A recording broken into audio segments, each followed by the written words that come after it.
இப்போ உங்க ஃபோன வந்து நாங்க இன்னும் கொஞ்ச நேரத்துல பிளாக் பண்ண போறோம் அப்படின்னு சொல்லிட்டு இப்ப மெசேஜஸ் வருதுல்ல. ம். இந்த மெசேஜஸ்லாம் அது என்னது? அது என்ன ஸ்கேம் அது? இது ரெகுலரா வந்துட்டே தான் இருக்கு. ஃபோன பிளாக் பண்ண போறோம்பாங்க. அப்புறம் ஆ. உங்களுக்கு ஒரு லிங்க் அனுப்புவாங்க. அந்த லிங்க்ல நீங்க ஃபார்ம ஃபில் பண்ணுங்கம்பாங்க. அந்த KYC ஏதாவது ஃபில் பண்ணுங்கம்பாங்க. ஆ. அந்த வெப்சைட் மாரியே இருக்கும். போட்டதுக்கப்புறம் பார்த்தீங்கன்னா, அமௌண்ட் போயிடும். என்னோட ஒரு க்ளோஸ் ஃப்ரெண்ட் ஒருத்தருக்கு வந்து என்ன ஆச்சுன்னா, இதே மாரி இந்த கிரெடிட் கார்ட்ல வந்து நமக்கு இந்த இது வரும் இல்லையா? போனஸ் அந்த மாரி ஆ. சம்திங். யூசுவலா வந்ததுனா நம்மளும் கிளிக் பண்ணி பண்ணுவோம். அத ம். கிளிக் பண்ணி உள்ள போய் பார்த்தோம்னா, கடைசில வந்து ஏதோ சம்திங் என்டர் பண்ணியிருக்காரு அவரு.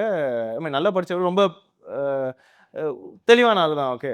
ஸோ வந்து போறாரு, உள்ள போறாரு. போட்டோனே வந்து எதுவும் வரல விட்டுட்டாரு. முதல்ல வந்து ஒரு கொஞ்சம் அமௌண்ட் போயிடுது. உடனே சரி ஓகேன்னு சொல்லிட்டு நேச்சுரலா என்ன பண்ணுவோம் நல்ல தெளிவான ஆளு. SBI whatever bank. அந்த பேங்க்குக்கு கால் பண்ணுவோம். ம். கால் பண்ணி இந்த மாரி பிரச்சனை சொல்லுவோம். அவரும் பண்ணிட்டாரு.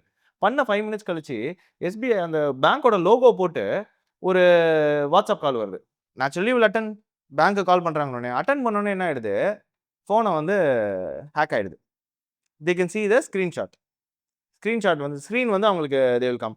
அப்ப என்ன பண்றாங்க, போன வாட்டி நீங்க லாகின் பண்ணும்போது உங்க யூசர் நேம், பாஸ்வேர்ட வந்து எடுத்துக்கிட்டாங்க இல்லையா? அந்த பாஸ்வேர்ட வந்து யூசர் நேம், பாஸ்வேர்ட் அவங்க வந்து they know password. But OTP they don't have.